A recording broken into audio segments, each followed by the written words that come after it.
Bien, ya estamos listos, hermanos. Hoy sí es el último martes, ¿verdad? De febrero. Estamos cerrando mes en este discipulado, dándole la bienvenida a ustedes, 28 de febrero de este 2023 para efectos del video. Así que darle la bienvenida a todos. Bueno, las gracias primeramente a Dios por la oportunidad que nos da siempre de poder reunirnos, vernos con algunos que prenden sus cámaras, pero sobre todo aprovechar siempre los espacios que se dan para que podamos en un discipulado como estos no solamente dar una enseñanza, sino que podamos comentar, preguntar, compartir experiencias, inquietudes, ¿no? Así es que bienvenidos y bueno, les felicito por estar, por el esfuerzo que han hecho en esta noche. Vamos a orar entonces, vamos a darle gracias a Dios por la oportunidad. Eh, Tú nos regalas, Elsa, una oración ahí para que arranquemos, ¿qué te parece?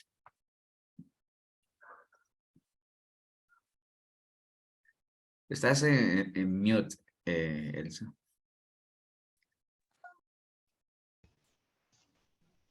Padre, te damos gracias, Señor, por permitirnos estar reunidos en esta hora, Señor, como un grupo para aprender de tu palabra, Señor. Gracias por el pastor Ever que toma su tiempo para instruirnos en tu verdad, Señor. Gracias, Señor, por este tiempo. Esperamos que sea provechoso para todo y para que nosotros podamos crecer en tu palabra, Señor, y en tu verdad, Señor. En el nombre de Cristo Jesús ponemos este tiempo en tus manos. Amén. Amén. Amén, muchas gracias, Elsa. Bien, vamos hoy, creo que nos vamos a llevar unos 2 martes para esto que vamos a empezar a hacer hoy. No sé si sea el otro martes, bueno, ahí tenemos que ver con Paola también, que ella, para que no se nos enfríe, digamos, la información que tenemos sobre las denominaciones cristianas, ¿no? Hace 8 días tuvimos la oportunidad de ver esa parte y bueno, esperemos que ella prepare material ahí sobre todas esas denominaciones que vimos que hay, ¿no? Pero bueno, hoy quería compartir con ustedes un tema que está en el libro, y si ustedes tienen la Biblia, busquen el libro de Apocalipsis, ahí vamos a estar en el capítulo 2 más que todo, que tiene que ver con las 7 iglesias a las cuales se escribió el Señor. Casi siempre nos quedamos nosotros y el tema que más conocemos es la de Éfeso, ¿no? Muy ligada a la nuestra, la de Efesios, pero bueno, son 7 iglesias y cada iglesia con lo suyo, ¿no? Entonces, hoy vamos a ver 3 de esas 7 iglesias y la próxima vez vemos las otras 4, no a profundidad, pero sí por lo menos que entendamos un poco cuál fue ese mensaje, ¿no? Que el Señor enviaba a cada una de esas iglesias, porque de una u otra forma, cada una de esas iglesias representa las iglesias de hoy en día, ¿no? O sea, son los mismos problemas, como lo hemos hablado cuando a veces mencionamos a la iglesia de Corinto, que son exactamente los mismos problemas que tienen las iglesias de hoy en día, ¿no? Entonces voy a compartirles mi pantalla para que pues hagamos un recorrido por ese material, ¿no? Ok, bueno, estamos entonces en las 7 iglesias del Apocalipsis. Un día esto les doy, yo no sé si ustedes han leído todo lo que hay en torno al número 7, ¿no? O sea, por qué el 7 se usa mucho o por qué se le llama el 7 el número del Señor? Pero bueno, eso es interesante leer acerca de eso, ¿no? Pero bueno, son las 7 iglesias del Apocalipsis que empezamos obviamente y empiezan a mencionarlas en Apocalipsis capítulo 1, ¿no? El verso 4 al 6 que dice Juan, todos sabemos que el libro de Apocalipsis lo escribió Juan, que no es Juan el Bautista, ¿no? Estamos hablando de Juan el apóstol. Acuerda que fue de los primeros apóstoles que el Señor tuvo, que fueron los 3 y que al final estuvo desde el principio hasta el fin, fue el apóstol amado y todo ese asunto, ¿no? Entonces, Apocalipsis 1:4 habla de que Juan escribe a las 7 iglesias que están en Asia: gracia y paz a vosotros del que es y que era y que ha de venir, y de los 7 espíritus que están delante de su trono, y de Jesucristo, el testigo fiel, el primogénito de los muertos y el soberano de los reyes de la tierra, al que nos amó y nos lavó de nuestros pecados con su sangre y nos hizo reyes, sacerdotes, para Dios su Padre. A él sea la gloria e imperio por los siglos de los siglos. Entonces, si vemos ahí en Apocalipsis, pues son 7 iglesias a las que él escribió, ¿no? Entonces, hablemos un poquito de esto de Juan. Ya nosotros hemos a veces hecho estudios de apóstol Juan y analizamos hace un tiempo la primera, segunda y tercera de Juan, quién era Juan exactamente, pero se considera que Juan, bueno, escribió el Apocalipsis más o menos como en el año 90 después de Cristo, eso es lo que dice la literatura, y cuando él lo escribió, él estaba desterrado en una isla, ¿no? ¿Alguien se acuerda cómo se llama esa isla? Era Pasmos, algo así. Pasmos, correcto. Ah, ujú. Pasmos se llama la isla. Esa isla queda en el mar Egeo. Es una isla muy pequeña, aproximadamente 35 kilómetros cuadrados. Y eso lo menciona la palabra, por ejemplo, en el verso 9 que estamos hablando ahí, que dice ahí: yo, Juan, vuestro hermano y copartícipe vuestro en la tribulación, en el reino y en la paciencia de Jesucristo, está en una isla llamada Pasmos por causa de la palabra de Dios y el testimonio de Jesucristo. Entonces ahí está escrito en la palabra que era la isla de Pasmos, que efectivamente existe o existió, ahorita pues, se llamará diferente, pero actualmente pertenece a lo que es Grecia, ¿no? Como tal. Entonces, Juan, pues recibió la revelación del Señor y escribió a las 7 iglesias de Asia. Las 7 iglesias eran Éfeso, Esmirna, Pérgamo, Tiatira, Sardis, Filadelfia y Laodicea. Esas son las 7 iglesias. Y como les decía, son iglesias que pues básicamente representan mucho lo que hoy por hoy se ve. Por eso es que es importante saber cuál era el mensaje del Señor a cada una de esas iglesias, porque muchas veces nos quedamos solamente en Éfeso, como les decíamos, y sabemos que el problema de Éfeso era que había dejado su primer amor, y ya eso lo hemos visto varias veces. Hoy lo vamos a ver otra vez, porque pues la idea es ver los siete mensajes, ¿no? Esmirna, el problema de Esmirna, sufría persecución. La iglesia de Pérgamo necesitaba arrepentirse, la iglesia de Tiatira tenía una falsa profetisa, la iglesia de Sardis se había quedado dormida, la iglesia de Filadelfia había perseverado pacientemente, la iglesia de la Odisea tenía una fe tibia, ¿no? Entonces, si ustedes ven, aunque era el problema puntual de cada una de las iglesias, pues la mayoría de las iglesias pues tiene de todo un poco, ¿no? Hay muchas iglesias donde hay mucha gente que ha dejado su primer amor y eso lo sabemos, hay mucha gente que digamos, como que se enfría en su relación con el Señor y dejan de ser tan regulares, tan esforzados, etcétera, ¿no? Algunos sufren persecución, obviamente no la persecución que sufrían las iglesias primitivas, pero persecución adaptada a nuestro tiempo de ahora, ¿no? Donde no hay aceptabilidad, donde se nos critica, muchas veces por culpa del mismo la misma iglesia, ¿no? O sea, o los líderes que dan mal testimonio de la iglesia, pero bueno, el pequeño remanente sigue y sufre persecución, insisto, no como la de ese entonces, pero de que la hay, ¿no? Eh, que necesita arrepentirse, bueno, ¿cuánta gente no hay en las iglesias que necesita arrepentirse, ¿no? O sea, que el hecho, acuérdense lo que dice la palabra, que no todo el que viene a Israel es israelita, no todo el que está en una iglesia cristiana es cristiano, ¿no? Y si hay algo que abunda en las iglesias, en la mayoría, es la falta de arrepentimiento porque hay gente que no ha nacido de nuevo, ¿no? Entonces, eso es una realidad. Falsas profecías, bueno, ni se diga, ¿no? Eso está metido de lleno en las iglesias. Que se han quedado dormidos, pues también ni se diga, ¿no? Muchas iglesias, realmente la gente, pues, es lo que ustedes han escuchado a veces cuando el pastor Tibor dice que están en una misa evangélica, ¿no? O sea, cambian de la católica a la evangélica. Me acuerdo cuando uno iba a la católica, que era simplemente el cumplimiento de un ritual, y a veces uno ni ponía cuidado de qué hablaban, ¿no? No sé si ustedes han visto que hay gente que se queda en la puerta de las iglesias católicas y no se oye nada de ahí, pero ya el solo hecho de estar ahí parado ya cumplí, ¿no? Pues hay gente que en las iglesias cristianas hace lo mismo. Bueno, hay gente que persevera, pues como no todo es crítica, no todo es malo, hay gente que persevera y una fe tibia, pues ni se diga, ¿no?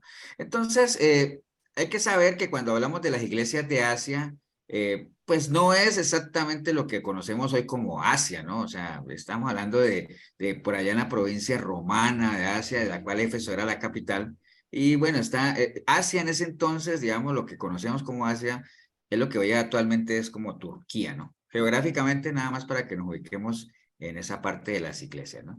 Entonces, pero bueno, eso es algo muy general de las iglesias, o sea, usted puede averiguar más si quiere y se mete a Éfeso, a Esmirna, y hay fotos y todo ese asunto como para entender un poquito más.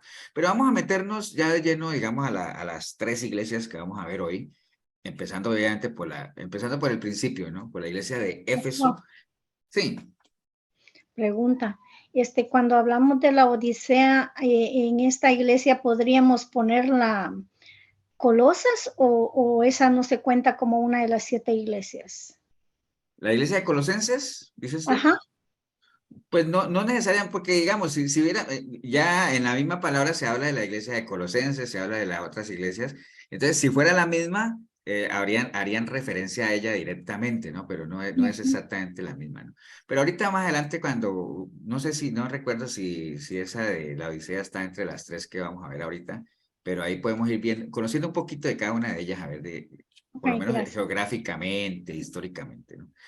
Pero bueno, el caso de la iglesia de Éfeso, que es la que más, como que la sentimos más cercano, precisamente porque nuestra iglesia es de Efesios, o sea, la iglesia de Efesios, esta iglesia de Éfeso, pues era en Efesios, ¿no? Entonces, la ciudad de Éfeso era un importante centro religioso, cultural y comercial de Asia Menor. O sea, era una ciudad importante, era una ciudad que tenía lo suyo, ¿no? Y también era muy famosa por un templo que había ahí dedicado a la diosa Diana, ¿no? Todo eso está en la palabra, todo eso está en el libro de Hechos, usted lo puede encontrar ahí, ¿no? La diosa Diana, a la que también llaman Artemisa, era la diosa de la fertilidad, ¿no?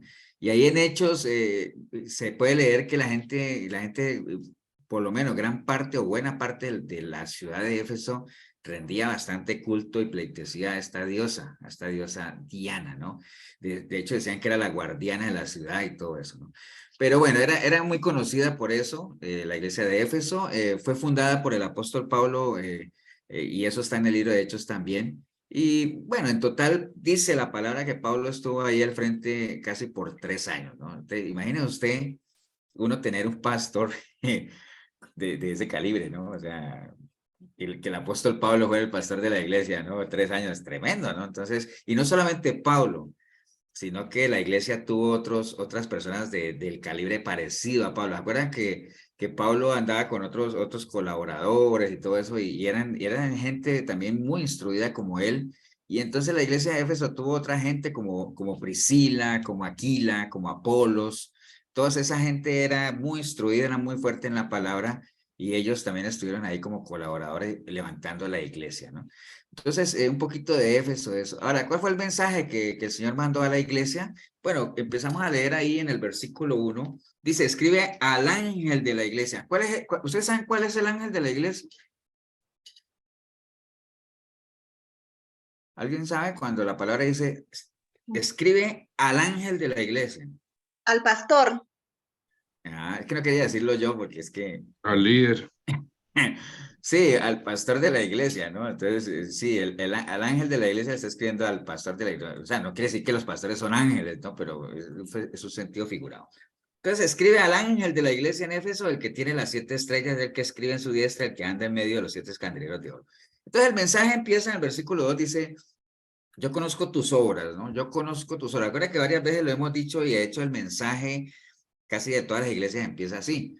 Yo conozco tus obras, ¿no? Es una afirmación, ni siquiera, porque no lo está diciendo el Señor como diciendo, con pregunta ni nada de eso, no, es una afirmación como tal, una frase que a todos nos debería de impactar, ¿no? Que el Señor conozca nuestras obras, ¿no? Que Él sabe quiénes somos cada uno de nosotros en realidad, que sabe lo que pasa en la congregación, sabe lo que pasa en nuestra vida, en nuestra familia, sabe las intenciones que hay en nuestros corazones de por qué hacemos las cosas que hacemos, sabe por qué nos estamos conectando hoy a este discipulado y sabe por qué no nos estamos conectando al discipulado también. O sea, por poner un ejemplo, ¿no? Detalles tan pequeños como eso, el Señor todo lo sabe, ¿no? O sea, nosotros podemos engañar al que sea.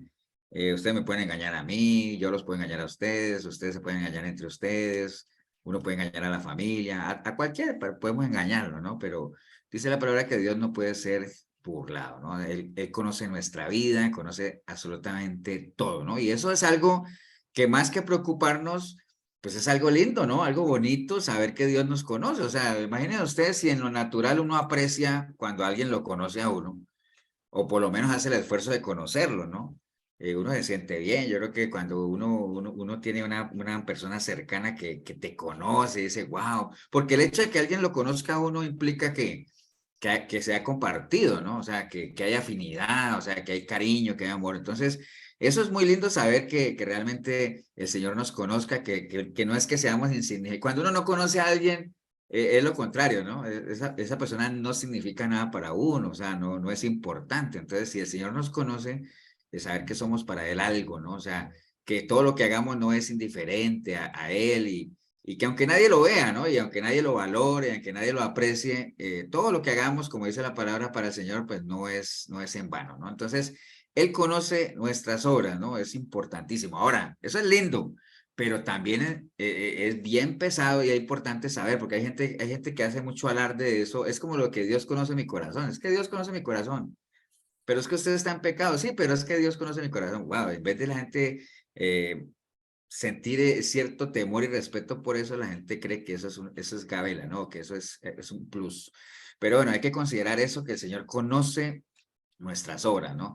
La palabra obras en griego tiene otra traducción que es hechos, ¿no? También, pues una obra es un hecho, o sea, estamos hablando de acciones, ¿no? Entonces, básicamente lo que nos está queriendo es decir, cuando dice yo conozco tus obras, conozco tus hechos, conozco lo que haces, es que el cristianismo nuestro tiene que ser un cristianismo de acción, ¿no? No quedarse solamente con buenas intenciones, ahí nada más. En 1 Corintios 4, 19, 20 decía Pablo a la iglesia, pero iré pronto a vosotros si el Señor quiere y conoceré, no las palabras, sino el poder de los que andan envanecidos, porque el reino de Dios no consiste en palabras, sino en poder, ¿no? O sea, el reino de Dios básicamente es hacer las cosas. Acuérdense cuando el Señor le dijo a los fariseos que les dio la parábola de los dos hijos, que mandó uno al campo y que uno dijo que sí iba a ir y no fue, y el otro dijo que no iba a ir y fue, que cuál de los dos hizo la voluntad del Padre, que al final fue, ¿no? Aunque haya dicho que no iba a ir. Porque las cosas de Dios son de hacer, no de decir, ¿no? Entonces, eso varias veces el Señor lo ha enfatizado. Entonces, el mensaje de la iglesia de Éfeso empieza ahí, yo conozco tus obras, y después de eso comienza el Señor a reconocer una serie de virtudes a la iglesia, ¿no? Dice, yo conozco tus obras y tu arduo trabajo y paciencia y que no pueden soportar a los malos y has probado a los que dicen ser apóstoles y no lo son y los has hallado mentirosos. Entonces, hay varias cosas que encierran las características de la iglesia de Éfeso y la idea obviamente no es entender y saber que esas eran las características de la iglesia de Éfeso, ¿no? Saber que esas, así como vimos los problemas de cada una de las iglesias, son nuestros, pues estas características, estas virtudes que tiene la iglesia de Éfeso deberían ser las características y virtudes de toda iglesia de Cristo, ¿no? O sea, cualquier iglesia. Primero, que sea una iglesia activa, que trabaje pacientemente para el Señor, que no se... Esta iglesia tenía en particular eso, no se rendía, no se desanimaba, porque él dice arduamente, ¿no? Y tu arduo trabajo, o sea, una cosa es un trabajo y otra cosa es un arduo trabajo, es un trabajo con pasión, con ganas, ¿no? Entonces, era una de las características que tenía la iglesia de Éfeso, una iglesia activa. Aparte de eso, era una iglesia que trataba de ir en santidad porque, no, como dice, como dirían por ahí, no tragaba, no se dejaba meter gato por liebre, ¿no? O sea, no sé si ustedes conocen ese dicho, pero pesaba todo mucho y decía ahí, y que no puede soportar a los malos, o sea, imaginen, no puede soportar, ¿se acuerdan lo que es soportar, no? Cuando dice la palabra que en estos tiempos postreros la gente no va a soportar la sana doctrina. ¿Saben qué significa soportar la sana doctrina o soportar en este contexto?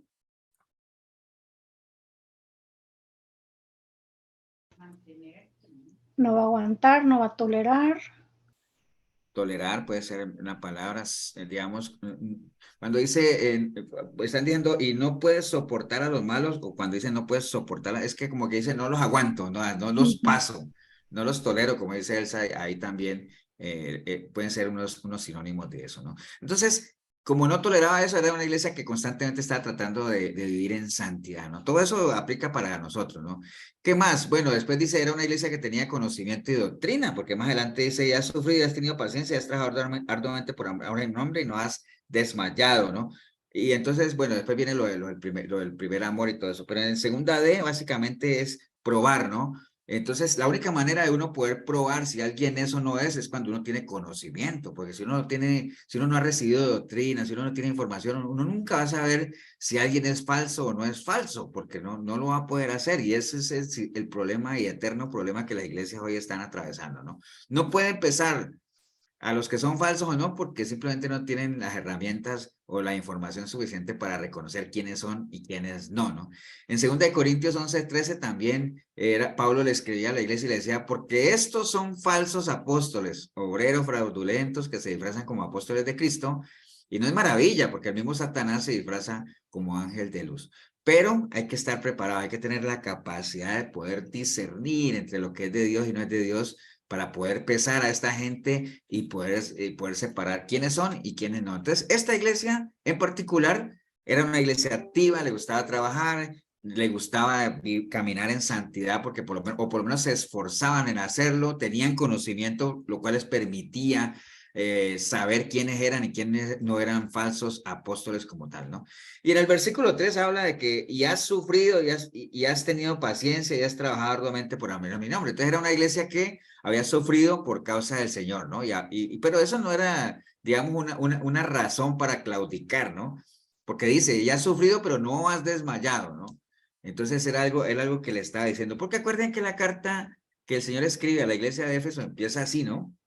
Cuando empieza así, yo conozco tus obras y tu arduo trabajo y que no toleras a los malos y que aunque has sufrido no has desmayado, no dice, wow, va bien, todo va bien, ¿no? Pero vemos que después viene un pero, ¿no? Bueno, en el versículo 4 dice, pero, o sea, acuérdense cuando en una frase siempre hay un pero, es porque dice, bueno, está bien, yo te reconozco eso, pero ahí viene algo, ¿no?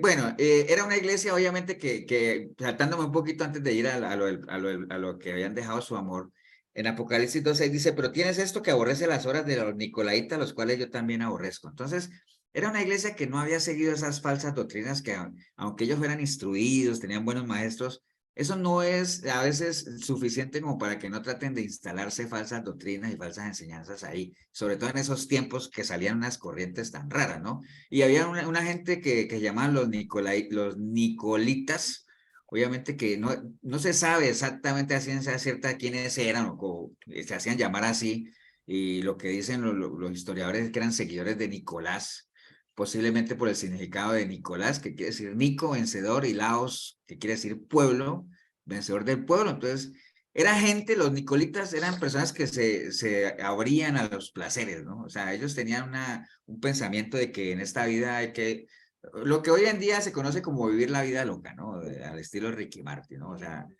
en la vida hay que disfrutarla porque se muere uno y al hoyo y se acabó, entonces disfrute la vida de rienda suelta al placer, ¿no? Entonces era como lo que ellos creían y eso lo enseñaban, entonces, y siempre querían meterlo en las iglesias donde había esta serie de grupos, pero bueno, dice la palabra que ellos no habían seguido, por lo menos la iglesia en general, esta falsa doctrina que se quería instalar ahí, ¿no?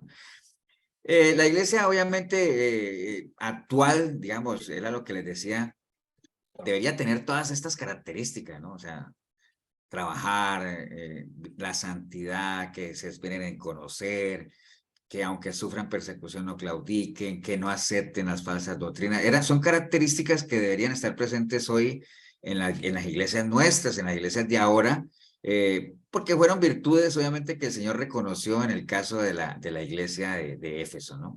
Entonces, ¿qué cosas? Por ejemplo, trabajar en la obra de Dios, la iglesia de 1 Corintios 15:5-8, ¿se acuerdan cuando decía, hermanos, porque lo que hagamos para el Señor no es en vano, entonces los animo a que sigan trabajando, ¿no? Hay que procurar vivir en santidad, como decía 2 Corintios 7:1, Pablo a la iglesia. Así que, amados, puesto que tenemos tales promesas, limpiémonos de toda contaminación de carne y espíritu, perfeccionando la santidad en el temor de Dios.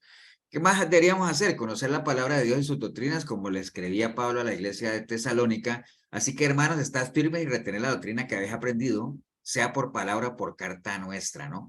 Estar dispuestos a sufrir por el Señor sin desmayar, como le escribía Pablo a su Timoteo. Tú pues sufre penalidades como buen soldado de Cristo, ¿no? Que es parte, ya lo hemos hablado, la tribulación es parte de nuestro caminar cristiano. No dejarnos llevar por las personas que usan la libertad como una excusa para el pecado, como los nicolitas. Judas 1:4 dice la palabra, porque algunos hombres han entrado encubiertamente, los que desde antes habían sido destinados para esta condenación, hombres impíos que convierten el libertinaje en la gracia de nuestro Dios y niegan a Dios, el único soberano, y a nuestro Señor Jesucristo. Entonces, estas son virtudes, nada más para encerrar esto, que el Señor encontró en la iglesia de Éfeso, que deberíamos nosotros replicar en todas las iglesias cristianas que pues que existe, ¿no? Desafortunadamente hay muchas de estas que no, que una que otra tal vez de pronto trabajar en la hora, hay iglesias que trabajan mucho, pero realmente hay poca santidad porque se van más a las obras que a la fe como tal. Eh, hacen lo que les dicen que hagan, pero no se esfuerzan en conocer y pensar lo que reciben como enseñanza, ¿no?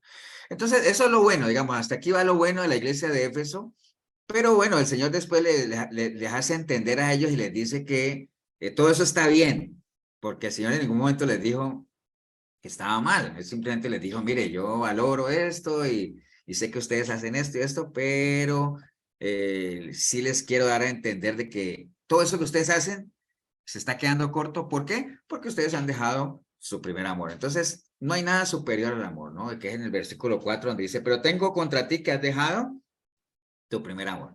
Entonces, a la iglesia de Éfeso se le llama la iglesia activa, pero sin amor. O sea, es una iglesia con mucha actividad, mucha cosa, o sea, la gente trabaja y todo, pero no había amor ahí.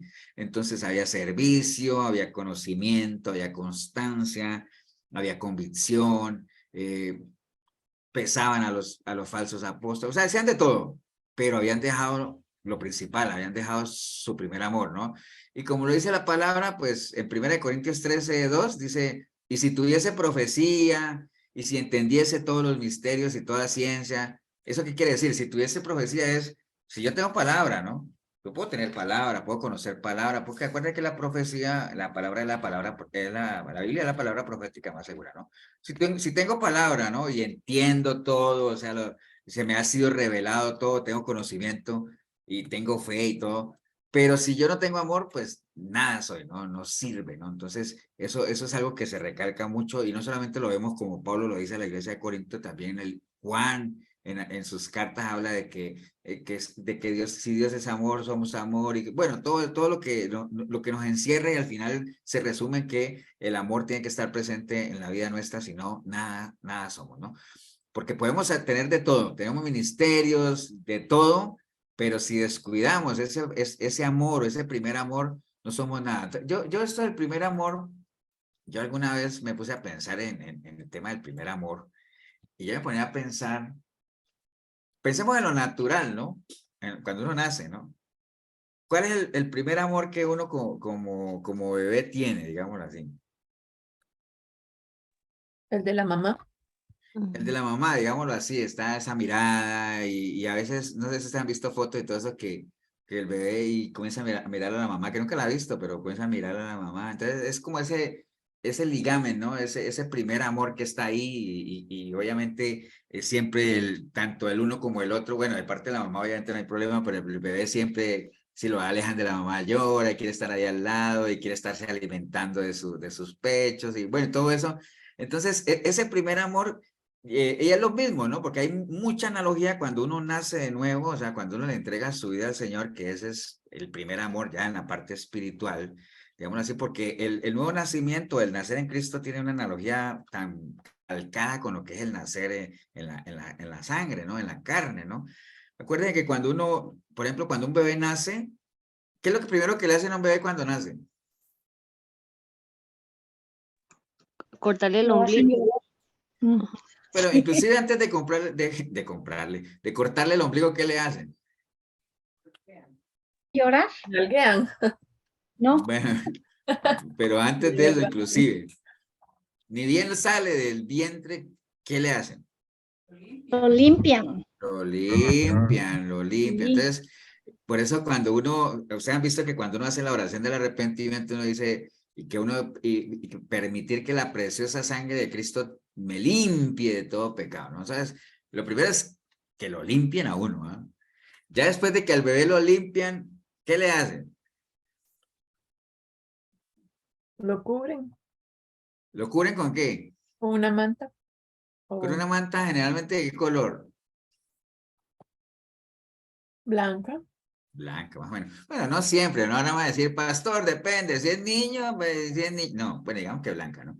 Pero digamos que le ponen ropas nuevas, digámoslo así, porque si hay algo que tienen los bebés que estrenan, ¿no? O sea, ¿me entienden? Entonces, uno cuando nace de nuevo también, uno es limpiado por la sangre de Cristo, entonces el Espíritu de Santo viene a uno y uno es una nueva criatura, dice que uno es vestido porque uno se despoja de esa suciedad y se viste con ropas limpias, ¿no? Ropas nuevas. ¿Qué más? ¿Qué más le hacen al bebé después de que ya lo limpiaron y le han puesto ropita nueva? ¿Qué más? ¿Qué sigue?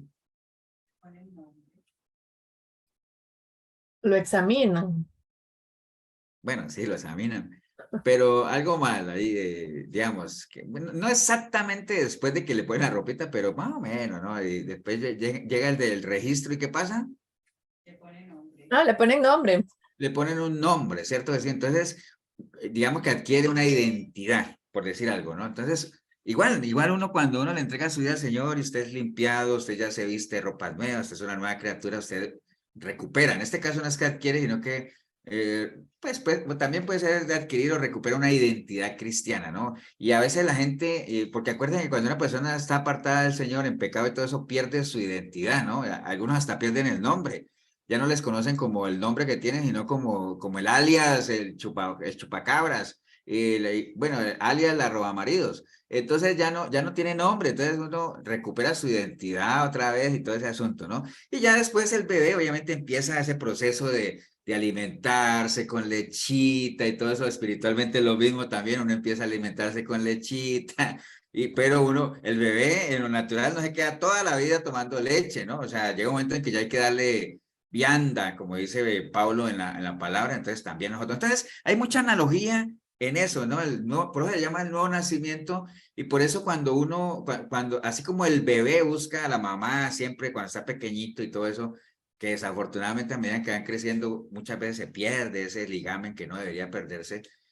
También en la parte espiritual lo mismo, cuando uno empieza en las cosas del Señor, empieza con esa pasión, se mete uno en todo, lo busca, activo, exactamente lo que estamos hablando de la iglesia de Éfeso, hacer de todo, no me trago, leo la palabra, escucho música cristiana, bueno, de todo, pero con el tiempo muchos bajan la guardia en ese sentido. Entonces, el Señor le da a entender a ellos de que ellos, si dejan, o sea, si descuidan esa parte, todo lo que hayan hecho, realmente pues no les va a servir de nada, ¿no? Entonces, ese es el énfasis realmente del mensaje a la iglesia de Éfeso. Porque muchas veces decimos que Éfesos perdieron su primer amor, pero es que el Señor no dice ahí que perdieron su primer amor, se dice, han dejado su primer amor, o sea, porque hay mucha diferencia entre perder y dejar, ¿no? O sea, a veces uno pierde algo que uno atesora, que uno quiere. Pero cuando uno deja algo es cuando ya con conocimiento de causa y por voluntad propia uno se aleja, ¿no? Y lo abandona, lo descuida, ¿no? Entonces, son dos cosas muy diferentes, el perder y el dejar, ¿no? Perder es ya no tener determinado sentimiento, actitud, simplemente porque se te fue. Dejar, dice el griego a Fiemi, que dice ahí es alejarse, separarse, alejarse de una persona, cosa temporal o indefinida, ¿no? Entonces son dos cosas muy diferentes y el reclamo a la iglesia de Éfeso no era que habían perdido su primer amor, sino que lo habían dejado, es decir, lo descuidaron, se alejaron, o sea, es esa parte, ¿no? Entonces, dejar nuestro primer amor no es un tema de tanto de sentimientos como tal, sino de distanciamiento, ¿no? Entonces, el Señor no le estaba reclamando a la iglesia de Éfeso propiamente que ya no lo amaban, o sea, porque ellos estaban haciendo, y de seguro que todas las cosas que la iglesia hacía es porque de seguro que ellos lo amaban al Señor, pero acuerden que cuando el amor existe, tiene que ser visible, ¿no? Entonces, ¿de qué le sirve a usted amar a una persona si cada vez se lo demuestras menos, aunque ya la quieras, puedas tener? ¿Y cuántas relaciones no se han terminado, aunque se quiera la pareja, pero como nunca se lo demuestran, o simplemente porque tal vez creen que la otra persona asume que sí la quiero y que no la quiero, entonces nunca hay esas demostraciones de cariño, ¿no? Entonces, el reclamo del Señor a la iglesia no era que no lo amaba, sino que se habían alejado de él. Y no físicamente, porque la gente estaba ahí. Acuérdense que él le dice, yo conozco las obras, sé que ustedes trabajan, sé que están ahí, pero su corazón está lejos. Lo mismo que decía el Señor al pueblo de Israel allá en Isaías. ¿Se acuerdan cuando dice pues el Señor, porque este pueblo se acerca a mí con su boca y con sus labios me honra, pero su corazón está lejos de mí y su temor de mí no es más que un mandamiento de hombres que les ha sido enseñado? ¿Cuánta gente no conocemos? Ustedes de seguro conocen gente, yo también, que está ahí en las iglesias, que canta, que ora, que lloran y todo eso, pero son sentimientos, son emociones, es de boca el asunto, ¿no? O sea, porque de corazón realmente a veces están muy lejos del Señor, ¿no? Entonces, casos como esos se ven muchísimo. Y por eso era algo que le pasaba, ¿se acuerda? A Job, ¿no? Cuando decía, de oídas te había oído, pero ahorita mis ojos te ven, ¿no? O sea, son dos cosas muy diferentes. Entonces, como les decía ahorita, dejar ese primer amor no es otra cosa que descuidar nuestra relación personal con el Señor, ¿no? O sea, deja de ser el Señor nuestra prioridad, deja de ser lo más importante para nosotros. Hay otras cosas que comienzan a ocupar nuestro tiempo, a ocupar nuestros espacios.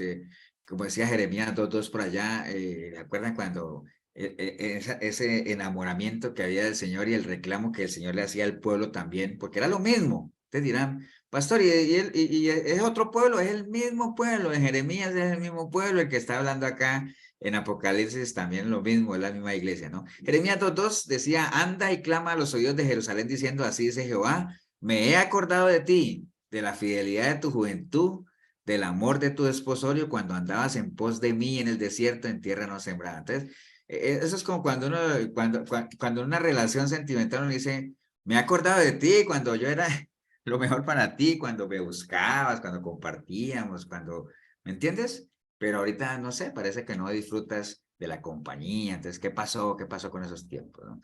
Entonces, ¿cómo podría una reconocer? Hay muchas formas. A veces hemos hablado en la iglesia sobre eso, los síntomas que no son compatibles con la vida. Recuerda que varias veces lo hemos hablado, de que hay síntomas que son compatibles con la vida y hay síntomas que no son compatibles con la vida, ¿no? Teniendo que la vida, obviamente, si estamos hablando de lo físico, han visto, ¿no? Cuando llega la Cruz Roja y dice, es que ese señor ahí tiene síntomas que no son compatibles con la vida, para decir que está muerto. No respira, no tiene pulso, no, bueno, no reacciona, ¿no? Entonces, ¿cómo puede uno reconocer que uno ha dejado, ¿no? Su primer amor o está descuidando su relación? Bueno, hay muchas preguntas que uno se podría hacer, ¿no? Dice, ¿hace cuánto tiempo que uno no se quebranta en una alabanza? O sea, y no estamos hablando de que yo me ponga a llorar y me tire al suelo no. Bueno, hay gente que lo expresa de esa manera, pero quebrarse en una alabanza no tiene uno que llorar, pero que uno alabando al Señor entienda la magnitud de lo que es alabarle a Él. Acuérdate que uno alaba al Señor por lo que Él ha hecho, ¿no? Y uno lo adora por lo que Él es, por su esencia, por su naturaleza, pero ambas, la alabanza y la adoración, son expresiones de agradecimiento a Él, ¿no? Entonces, ¿cuántas veces no lo ha hecho uno de corazón realmente, ¿no? Entonces hay gente que ya no lo hace, hay gente y uno dirá, pero pastor, hay gente que canta, sí, pero cantar no es suficiente, ¿no? ¿Hace cuánto que ya uno no siente que el Señor le habla en una prédica, en un mensaje, que uno escuche, que uno escucha algo de la palabra y es como si estuviera escuchando algo, cualquier otra cosa, cualquier relato, cualquier cuento, cualquier historia? Entonces, ¿hace cuánto tiempo realmente que no sientes que Dios te habla a través de un mensaje, ¿no? ¿Hace cuánto tiempo que no le interesa ya, por ejemplo, llegar temprano a la iglesia? Que eso es algo que hay que trabajar con la gente. O sea, la puntualidad en las cosas de Dios, ¿no? O sea, a veces uno, créame que yo, por ejemplo, pongo mi ejemplo, ¿no? Personal. Yo entro a trabajar a las 8 y yo llego a la oficina faltando 15 días para las 8. ¿Por qué? Porque obviamente si llego después de las 8 me amonesta, me regaña, lo que sea, ¿no? Entonces, para las cosas seculares, ¿perdón? Ah, bueno, que me descuentan el tiempo, eso no lo quería decir, pero no lo voy a decir. Entonces, pero para las cosas que no son de Dios, uno se esmera, se preocupa, se esfuerza, ¿no? Pero para las cosas que son de Dios, pareciera que no. Hay gente que ya ni Biblia lleva a la iglesia, que ni la usa, y si las tienen no la leen, no dedica un tiempo con el Señor, o sea, y no estoy hablando yo de que haya que levantarse a las 3 de la mañana. Ahora, si usted se levanta a las 3 de la mañana, porque 4 de la mañana a orar, porque ese es el espacio que usted siente que puede disfrutar, pues está bien, pero no quiere decir como a veces la gente tiene entendido de que esa es esa hora que Dios lo oye a uno, ¿no? Cuando el Señor dice que me hallarán, temprano me hallarán los que temprano me busquen, no está propiamente hablando de temprano en horas de la madrugada, está hablando de que me hallarán los que me busquen rápido, ¿no? Entre más rápido me busquen, más rápido me encuentran. Porque temprano, digamos, para mí las 7 de la mañana puede ser temprano. Para Elsa, dice, pastor, para mí temprano son las 5 de la mañana. Para Milton, que no está aquí, temprano son las 2 de la mañana porque él se levanta ahora como que entra a trabajar a las 3 de la mañana. Cosas de esas, ¿no? Entonces no hay un temprano, no hay nada común aquí. Entonces temprano es que lo más antes, lo pronto que yo pueda buscar al Señor, ¿no? Entonces, a eso se refiere, ¿no? Entonces, ¿hace cuánto tiempo que realmente uno no conversa con el Señor, no lo toma en cuenta para las decisiones? Los que son profesores de la escuelita, que hace cuánto no preparan una buena clase, un buen mensaje, ponerse la mejor ropa para ir a la iglesia. O sea, son detalles que si uno lo ve en lo natural, uno dice, claro, yo en mis relaciones, cuando uno se ha enamorado, uno se esmera en estos detalles, ¿no? Y se pone lo mejorcito, ¿no? Entonces, ¿por qué en las cosas de Dios tenemos que bajar la guardia? Ahora usted dirá, pastor, yo no he bajado la guardia. Qué bueno, o sea, entonces no caes aquí, está bien, pero siempre es bueno recordarlo porque ¿quién es candidato a dejar su primer amor?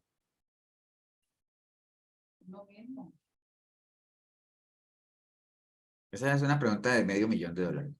¿Quién es candidato a dejar su primer amor? ¿Todos? Mm, Bueno, los que no alimentan al amor, ¿cierto? Obviamente. todo es muy amplio y ese también es muy amplio. Entonces, Los que no le buscan. sí saben, o sea, primero aterricemos cuál era el primer amor, ¿no? O sea, estamos hablando del primer amor espiritual, ¿no? El bebé que nació ahí con la mamá. Estamos hablando del primer amor cuando uno nace, le entrega su vida al Señor, nace de nuevo, y ese primer amor, ese enamoramiento, esa... ¿Quién es candidato a dejar ese primer amor? El que tiene el primer amor. Exacto, el que lo tiene. O sea, uno no puede perder algo que no tiene, ¿me entiende? Entonces uno debería es preguntarse y decir, bueno,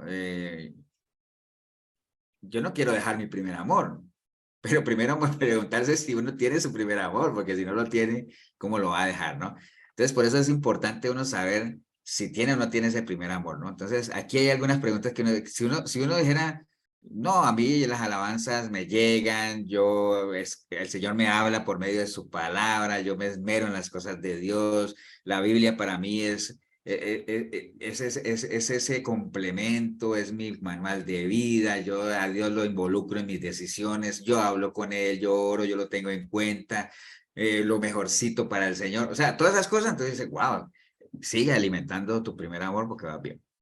Pero bueno, ¿qué debemos hacer, digamos, si es que hemos descuidado ese primer amor? Siguiendo el consejo, obviamente, de la iglesia de Éfeso, que el Señor no solamente los deja ahí, ¿no? Les dice, reconozco lo que ustedes hacen, tengo algo contra ustedes, pero aquí va la solución, ¿no? Porque eso es como cuando uno va al médico, ¿no? Qué feo sería que el médico lo examine a uno y le diga, no, usted tiene esto y tiene aquello. Listo, pague y hasta luego. Y digo, ya, pero ¿y qué? ¿Y con qué me curo, no? O sea, quedaría uno como incompleto. Entonces el Señor obviamente les da a ellos también su este. Entonces les dice ahí en el versículo 5, recuerda por tanto de dónde has caído. Entonces primero, recordar de dónde hemos caído, de dónde el Señor nos ha levantado, ¿no?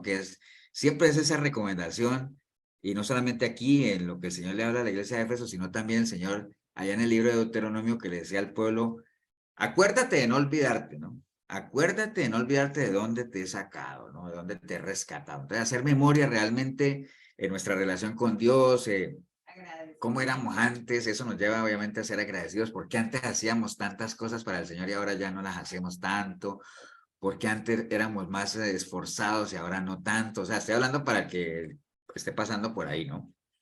¿Eso es como un mejor amor, sería? Bueno, es que Milena dice por acá que sí es como como perfeccionar el amor, digámoslo así, cuando uno tiene ese enamoramiento y uno lo alimenta y el amor obviamente, todo lo que se alimente, ¿qué pasa con todo lo que se alimenta? Crece.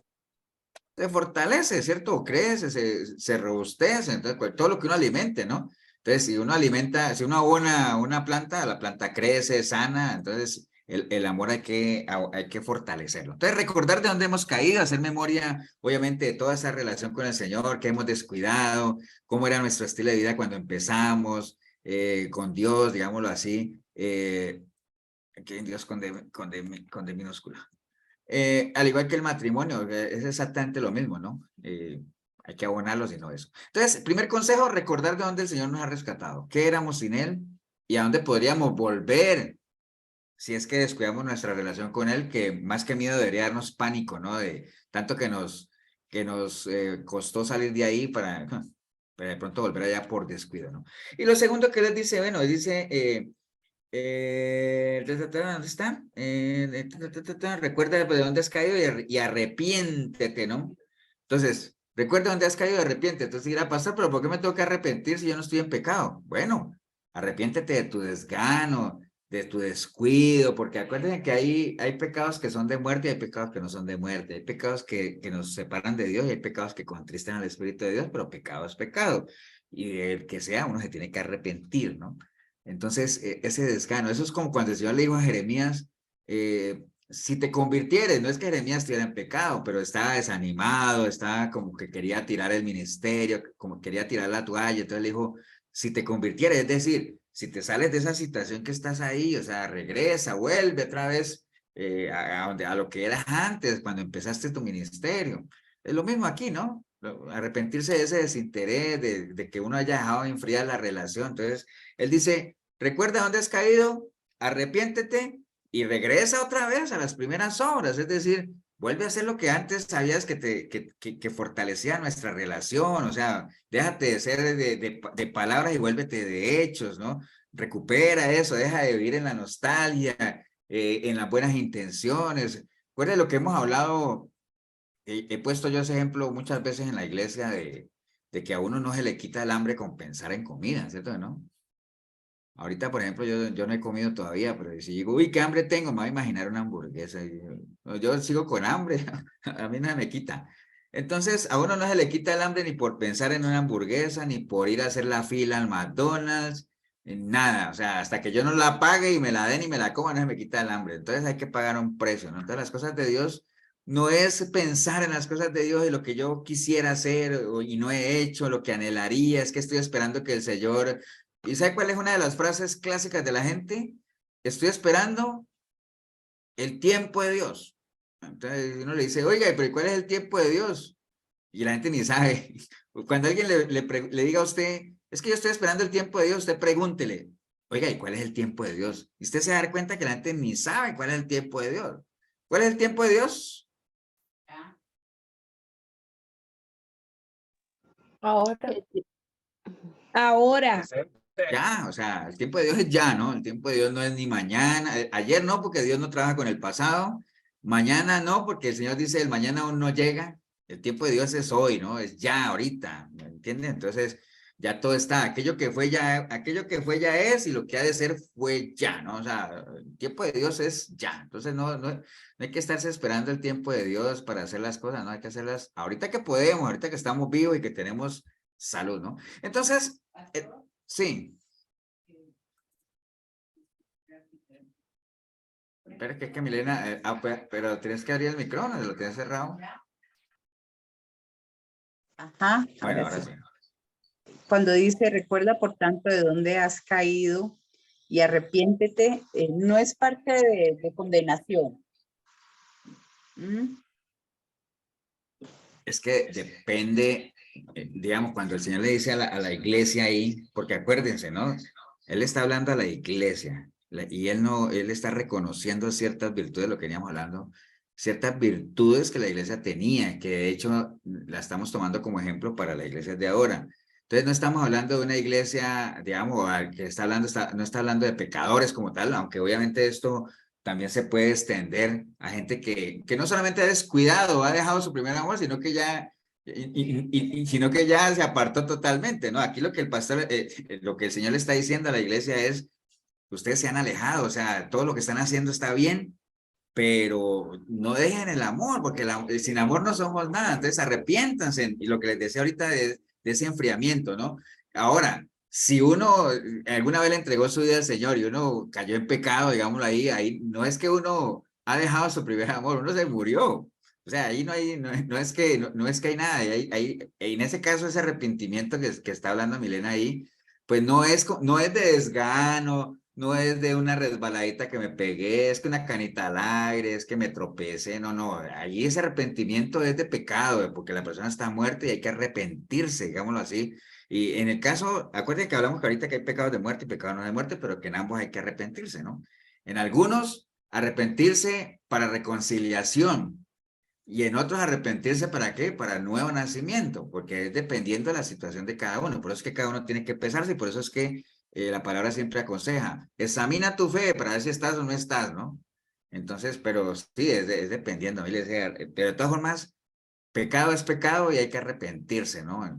Insisto nada más, puede ser arrepentimiento para reconciliación, en el caso de que sea un pecado no de muerte que contriste al espíritu, o puede ser un arrepentimiento de nuevo nacimiento, si es que es un pecado de muerte en el cual uno ya está apartado, ¿no?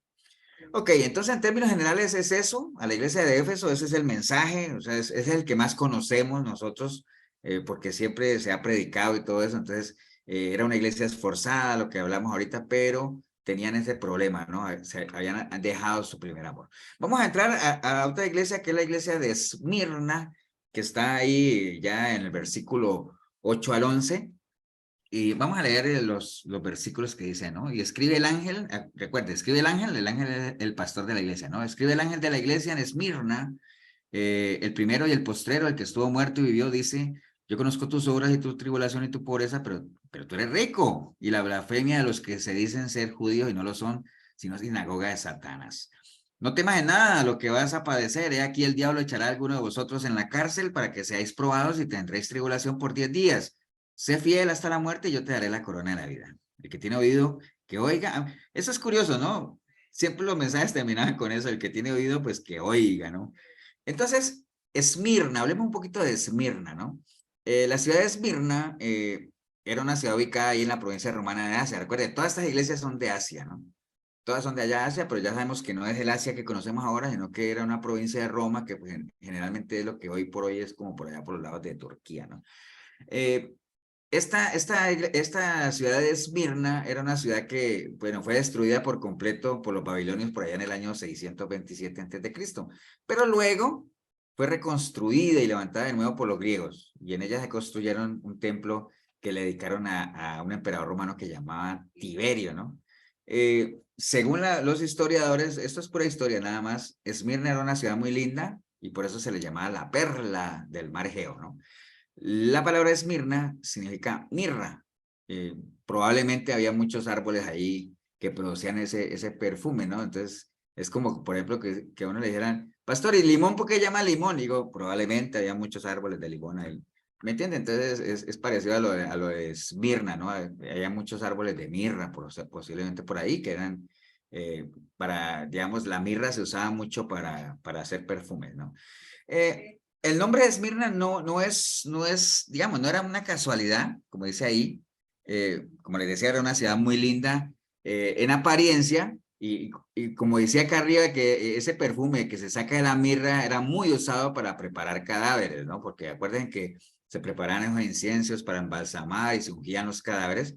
Entonces, probablemente no era una casualidad, porque Esmirna tenía la característica que era muy linda, la ciudad en apariencia era muy bonita, pero digamos en el interior de la iglesia como tal era una iglesia muerta, era una ciudad donde los cristianos pues eran muy perseguidos, y no solamente los perseguían los romanos, sino los mismos judíos que vivían ahí les hacían la vida imposible, ¿no? Por más bonita y linda que fuera la ciudad. Entonces el Señor se le presenta a la iglesia, digamos, de una manera muy, muy interesante, ¿no? Porque mire que él dice, escribe al ángel de la iglesia, el primero y el postrero, el que estuvo muerto y vivió. Entonces, ahí deja bien sentado de parte de quién viene la carta, ¿no? Eso es como que yo les escribo una carta a ustedes, dice, le escribo a la iglesia de Cartago, el pastor colombiano, ¿te me entiende? Como que usted no, como características que diga, ya sé de quién es la carta, ¿no? Entonces, el Señor se presenta aquí con unas características como haciendo énfasis de quién es Él. Por ejemplo, el primero dice el primero y el postrero. Obviamente no es la primera vez que el Señor o Dios mismo utilizaba esos términos para referirse a Él como tal, ¿no? Que lo identifican como Dios, ¿no? Por allá en Isaías 44:6 dice la palabra, así dice Jehová, Rey de Israel y su Redentor, Jehová de los ejércitos, yo soy el primero y yo soy el postrero, y fuera de mí no hay Dios. Entonces era como una carta de presentación de Dios mismo. Entonces Jesús, obviamente, nuestro Señor, por medio de Juan, les da a entender a ellos, esta carta de parte de quién viene, del primero y el postrero. Entonces ya la gente sabe, viene de Dios, porque fuera de él no hay Dios, ¿no? De hecho, allá en Isaías 48:10 también dice, óyeme Jacob, y tú Israel, a quien llamé, yo mismo, yo el primero, yo también el postrero. ¿Me entiendes? Entonces era algo que el Señor usaba mucho para saludar, como carta de presentación, ¿no? Entonces dice ahí que era una iglesia bastante perseguida y atribulada, y entonces el Señor aprovecha para decirle, bueno, pero recuerden, ¿quién es el que está escribiendo? ¿Quién está con ustedes? Yo soy Dios, yo soy el primero, yo soy el postrero, no se preocupen, aquí voy en auxilio, ¿no? Y si nadie queda, que yo soy el primero, yo soy el postrero, yo estaré hasta el final, ¿no?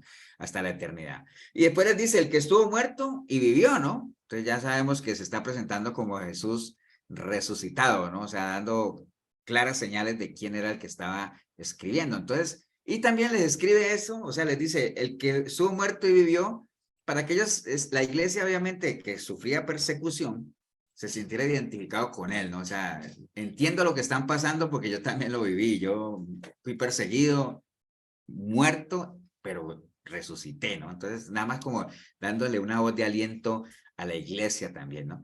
Entonces, bueno, sigamos leyendo qué es lo que dice el versículo 9, dice, yo conozco tus obras. Todos dicen lo mismo porque el Señor quiere hacer énfasis de que Él conoce todo lo que la gente hace, ¿no?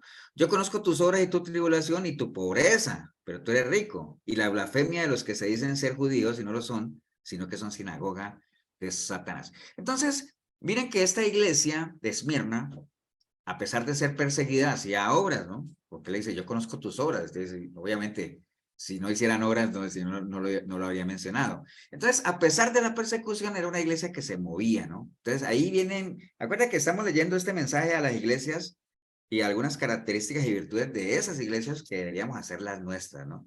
Es importante ahí tener en cuenta que uno, a pesar de la tribulación, a pesar de la persecución, a pesar de la adversidad, lo que sea, uno nunca debe dejar de hacer obras, digámoslo así, no para salvarse, porque acuerden que nosotros no hacemos obras para salvarnos, sino que como somos salvos, hacemos obras, ¿cierto? Porque la fe sin obras es fe muerta, porque las obras son las que hacen visible nuestra fe, ¿no? Entonces las obras no son para salvación, pero sí es importante hacerla, ¿no? Hacer algo, ¿no? Porque es una señal de que somos salvos, ¿no? Entonces, era una iglesia, obviamente, que a pesar de todos los problemas que tenía, se movía, no dejaba de hacer su labor, ¿no? ¿Y cuáles eran los problemas que tenía la iglesia la iglesia de Esmirna? Hay tres que menciona ahí. Uno dice, yo conozco tus obras y conozco tu tribulación. Entonces, primero, era una iglesia que tenía mucha tribulación, ¿no? La palabra tribulación en griego dice que es así como dice aquí, lipsis, que literalmente significa presión, angustia, carga, persecución, aflicción, todo eso era tribulación, ¿no? Ahora, ¿por qué Dios permite que la iglesia pase por tribulaciones? Pues casi siempre, ¿no? O sea, generalmente la tribulación es necesaria dentro de la vida del cristiano, dentro de la iglesia, para perfeccionarse, para formarnos, para formar carácter, identidad, ¿no? Las pruebas hacen parte del caminar cristiano. Por eso es que Pedro le escribía a la iglesia y le decía, pero ustedes, ¿por qué se asombran de las pruebas? Si es algo, o sea, ¿por qué se asombran como si fuera algo extraño, ¿no? Si es parte de lo que ustedes van a vivir. Y ahí, en cuanto a la tribulación y todo eso, es de mérito, digámoslo así, de que nuestro Señor Jesucristo, no como hacen ahora, ¿no? Que ahorita llaman a la gente al cristianismo con unas falsas expectativas de que pare de sufrir y deje sus problemas a un lado, entréguelos al Señor. No, el Señor siempre dejó énfasis en que en el mundo van a tener, ¿qué? Aflicción, ¿no? Pero yo te seguiré a donde tú quieras que vaya. Le dice, sí, pero ten presente que yo no tengo ni dónde recostar mi cabeza, ¿no? ¿Me entiendes? Para poner a la gente con los pies en la tierra. O sea, ni el Señor ni los apóstoles nunca engañaron a nadie. Siempre les dijeron que iba a haber tribulación. De hecho, el justo es apartado de la muerte por medio de la tribulación, por medio de la aflicción, ¿no? Entonces, mi alma está angustiada. ¿Hasta cuándo? Hasta que muera. Entonces, mientras yo esté vivo, siempre va a haber angustia. Estamos en un sistema anticristiano, ¿no? Entonces, pero así es que se presenta el cristianismo, ¿no? Lo que pasa es que en las iglesias te lo venden de una manera diferente, ¿no? Entonces, esta iglesia tenía tribulación, era una iglesia, obviamente, que servía tribulación. ¿Pero por qué entonces Dios permitía que la iglesia pasara por ahí? Bueno, para producir frutos agradables para Él, que eso lo encontramos en el libro de Romanos, en el libro de Santiago, generalmente es la manera de que nosotros desarrollemos identidad y carácter, y si nos desarrollamos por dentro con identidad, el fruto que salga de ahí, por medio de una tribulación, de un caminar con el Señor, porque una cosa es pasar tribulación cuando uno está de la mano del Señor, ¿cierto? Pero hay gente que pasa tribulación entendiendo que la tribulación es todo lo que hablamos ahí, presión, angustia, carga, persecución, aflicción. Hay gente que pasa por eso, pero que no está con el Señor, y eso es otro tema, ¿no? Eso es otro cuento. Obviamente ellos pelearán con sus propias fuerzas y para ellos no hay esperanza, pero en la medida en que uno esté pasando por eso, sabiendo que es por causa del Señor, pues es algo que a nosotros nos forma, nos fortalece. Acuérdense que el pueblo de Dios, entre más, ¿qué le pasaba al pueblo de Dios? Entre más era atribulado, más era azotado. ¿Qué le pasaba al pueblo de Dios? El libro de Éxodo, por allá.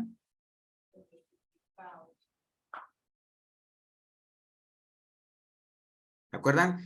Cuando el faraón, ellos decidieron, por ejemplo, que cuando un bebé nacía varón había que matarlo, y por eso fue que Moisés se salvó. ¿Por qué por qué tomaron esa decisión de hacer eso? ¿Se acuerdan? Se fortalecía. Porque el pueblo estaba creciendo mucho, o sea, el pueblo crecía mucho, entonces entre más lo oprimían, más se fortalecían, ¿entienden? Entonces por eso ellos querían como, ¿cómo se llama eso? Diezmarlo, digámoslo así, como aniquilar un poquito, ¿no? Entonces el pueblo, si hay algo que caracteriza al pueblo de Dios, es que entre más tribulación, el verdadero pueblo de Dios, ¿no? Entre más tribulación, más prueba, entendiendo que es una prueba de la mano del Señor, más lo fortalece a uno, ¿no? Entonces, ¿por qué? Para que podamos producir frutos agradables a Él, para que experimentemos su victoria en nuestra vida, para que experimentemos ese consuelo que solamente Él nos da, porque acuérdense que el Señor no nos va a someter a ninguna tentación que no podamos resistir, y junto con la prueba nos da también la salida, ¿no? Entonces, eso es importante. Entonces, esta iglesia sufría tribulación, sufría persecución. También sufría pobreza, ¿no? Porque dice ahí en la palabra que yo conozco tus obras, tu tribulación y tu pobreza. Y entre paréntesis dice, pero tú eres rico. ¿Entiendes? Y tan raro, dice, y tu pobreza, pero tú eres rico. Porque acuérdate que la pobreza no tiene nada que ver con plata, ¿no? O bueno, la pobreza, el tema ahí es la miseria, ¿no? La miseria es mental, la pobreza es, se tiene, no se tiene a veces, pero en el caso de los cristianos en ese entonces, ellos eran perseguidos, y obviamente como eran perseguidos no podían trabajar libremente, ¿no? Ni tener negocios que les aseguraran un estatus de vida estable, ni nada de eso, porque los perseguían, ¿no? Entonces eso les producía a ellos pues cierta escasez, ¿no?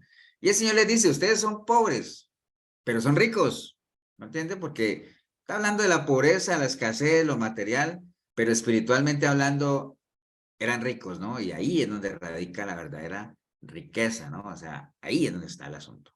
Entonces, ¿en qué consiste, por ejemplo, la riqueza de los pobres? Que es algo, ¿cómo le podríamos llamar a esto nosotros la riqueza de los pobres? Hay una figura literaria que es algo que pareciera incoherente, pero que sí tiene sentido. ¿Se acuerdan cómo se llama eso? Cuando yo le digo a ustedes, la riqueza de los pobres, dice, pastor, ¿de qué está hablando? O sea, no tiene sentido la riqueza de los pobres. Eso sería una que...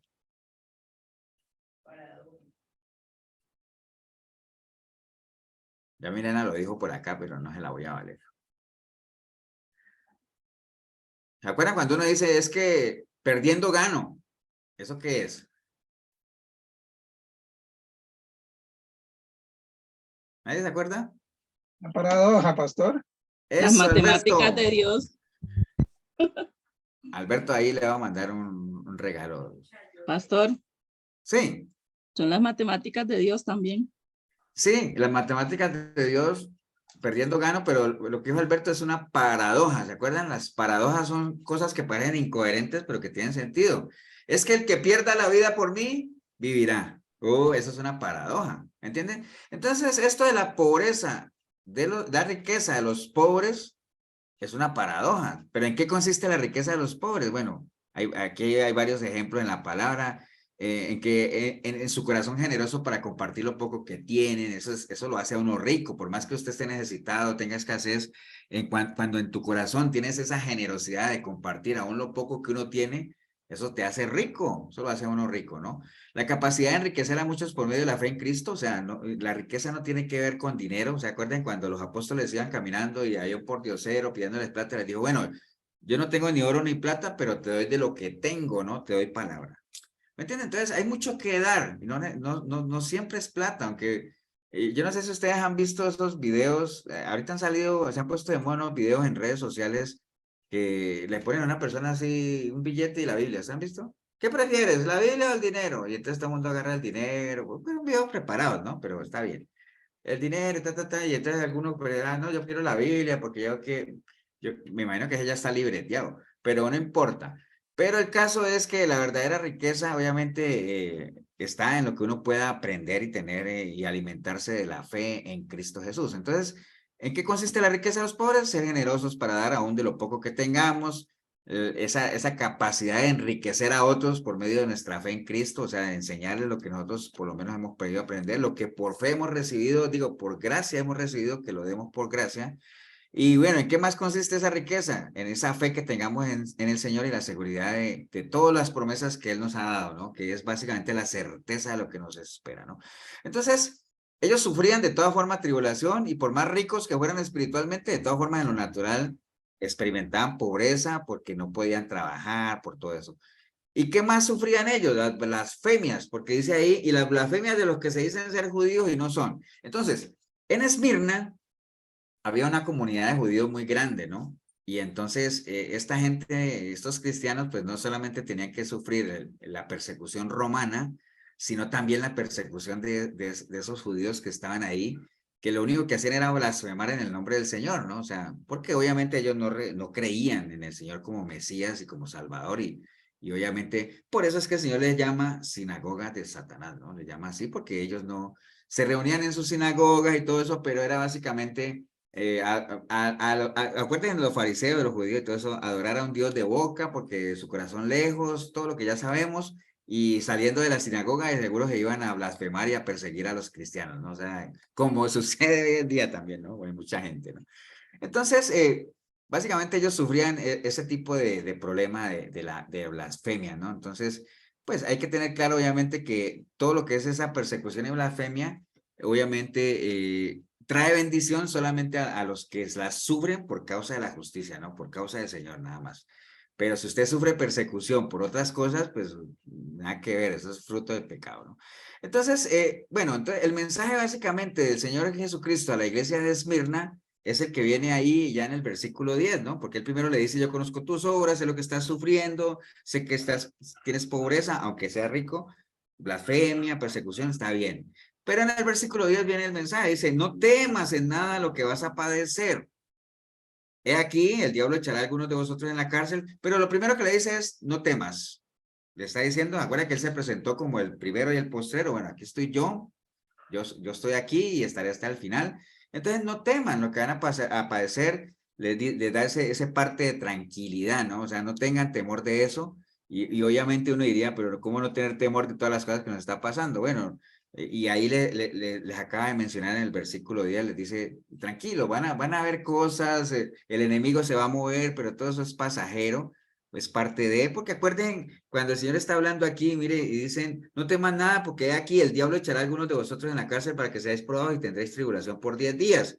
Sé fiel hasta la muerte y yo te daré la corona de la vida. Que era lo que estábamos hablando de que este tipo de tribulaciones, ¿para qué es? Para probar a ver si realmente de qué estás hecho y en qué aguanta. Hay mucha gente que no aguanta 10 días, el primer día ya se echa para atrás, ¿no? Entonces, les dice el Señor qué es lo que va a pasar, o sea, entiendo todo lo que hacen y sé los problemas por lo que están pasando, pero no tengan miedo, no teman en lo que lo que va a pasar, porque ya yo tengo control sobre eso, son 10 días nada más y cosas como esa, ¿no? Y ahí también uno se da cuenta de que hay cosas que el diablo hace o que el enemigo puede acceder, pero al final todo eso, si no es con la permisibilidad de Dios, digamos, lo que Dios lo permita que pase, y sucede, ¿no? O sea, definitivamente. Pero en la medida en que uno se mantenga fiel, como él le dijo a la iglesia, pero no importa lo que vaya a pasar, manténganse fieles y entonces van a recibir la corona de la vida, que es lo que está en el versículo 10c, ¿no? Entonces, la recompensa para el que es fiel, digámoslo, hasta cuando habla de la muerte, está hablando hasta lo último, ¿no? Sé fiel hasta la muerte, no quiere decir que a uno lo van a matar, sino mantente fiel hasta dónde, hasta el final, ¿no? Y yo te daré la corona de la vida. En la Biblia se hablan de dos tipos de coronas, ¿no? En el Nuevo Testamento hay una que, digamos, utilizando las palabras originales, hay una que es diadem, que quiere decir la corona de un gobernador, o estéfanos, que es la corona del vencedor, que ganó la carrera. En Santiago 1:12, cuando nos habla de que nos va a dar la corona de vida también al que soporte la tentación, el término en el original que se usa es el estéfanos, que quiere decir la corona del vencedor, por haber vencido esa prueba, esa tentación, ¿no? Está ahí. Pero la corona que el Señor está hablando aquí, a la iglesia como tal, porque está hablando de hasta la muerte, digámoslo así, se refiere a diadem, que es una corona, es como un galardón como tal, ¿no? Entonces, porque acuérdense que cuando uno llegue, cuando uno muera y esté en la presencia del Señor, la Biblia habla de que hay galardones, ¿no? Y su galardón con él, ¿no? Dice, vendrá para los que esperan su venida y con él su galardón. ¿De acuerdo a qué? A lo que cada uno haya hecho mientras estuvo vivo, ¿no? Entonces, en términos generales, este es el mensaje a la iglesia de Esmirna, digámoslo así. Ya entendimos bien lo que era la iglesia de Esmirna, dónde está ubicada, cómo se presenta el Señor a la iglesia, qué cosas les dice que él sabe, que la iglesia está sufriendo, que tiene algunos problemas de pobreza, tribulación, persecución, blasfemia, pero les da un parte de tranquilidad diciendo no se preocupen por lo que van a pasar, tranquilos, eso es pasajero, yo estoy aquí, no se preocupen, sean fieles y en la medida en que se mantengan van a recibir su corona, ¿no? Que ese es el mensaje, pues, concretamente. El mismo mensaje para nosotros, ¿no?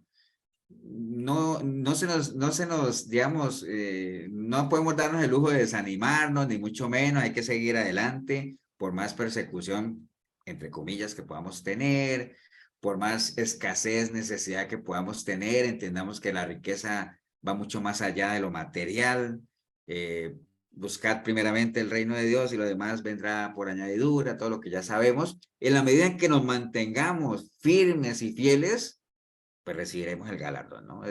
Hagamos nuestro ese mensaje a la iglesia de Esmirna.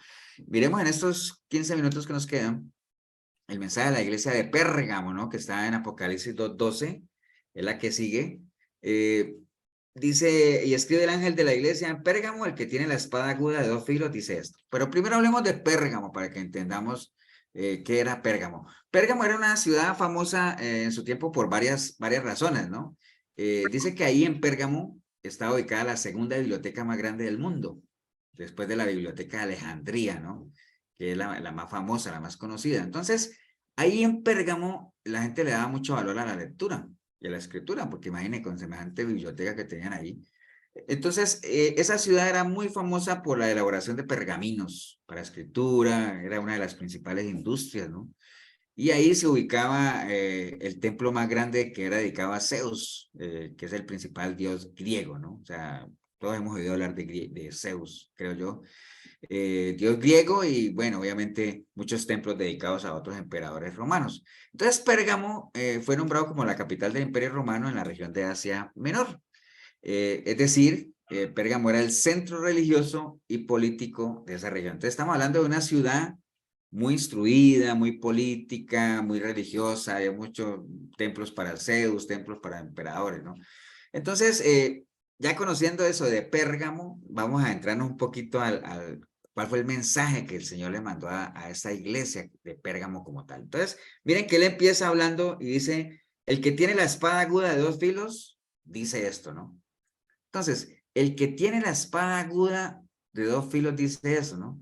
Entonces, esa frase que usó el Señor ahí, porque acuérdate que si algo tenía el Señor era hablar con cosas que la gente entendiera, ¿no?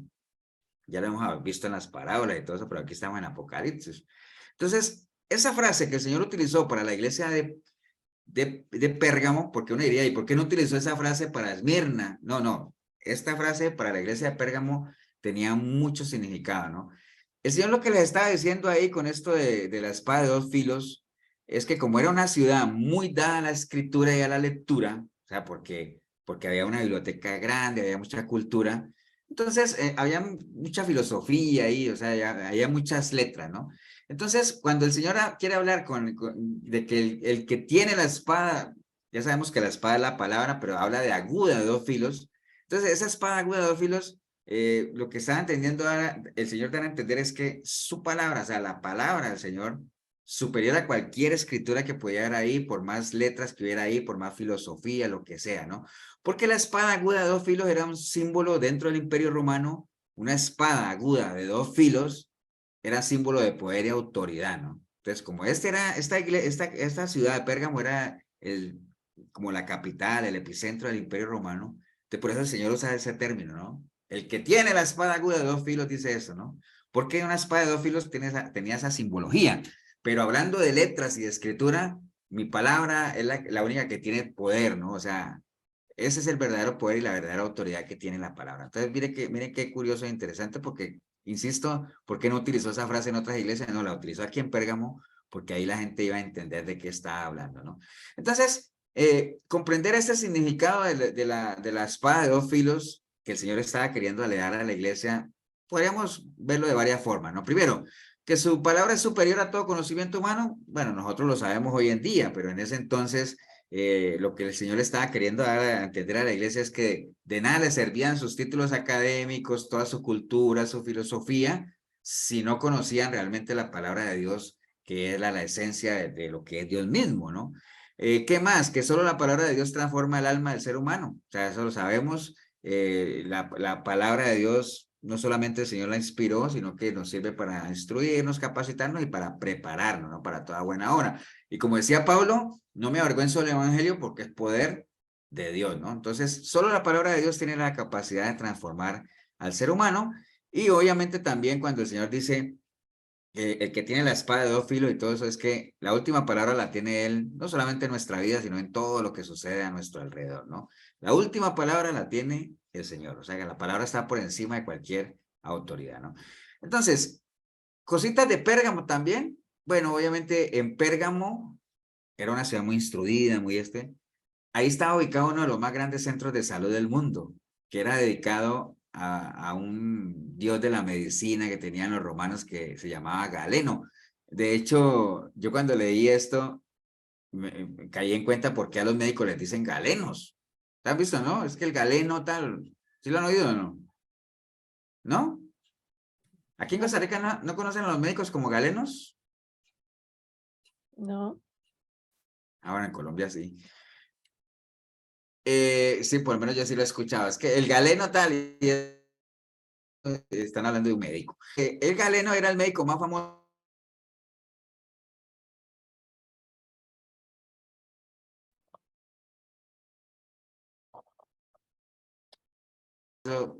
Él No es, sé a mí, pero Ever está pegado.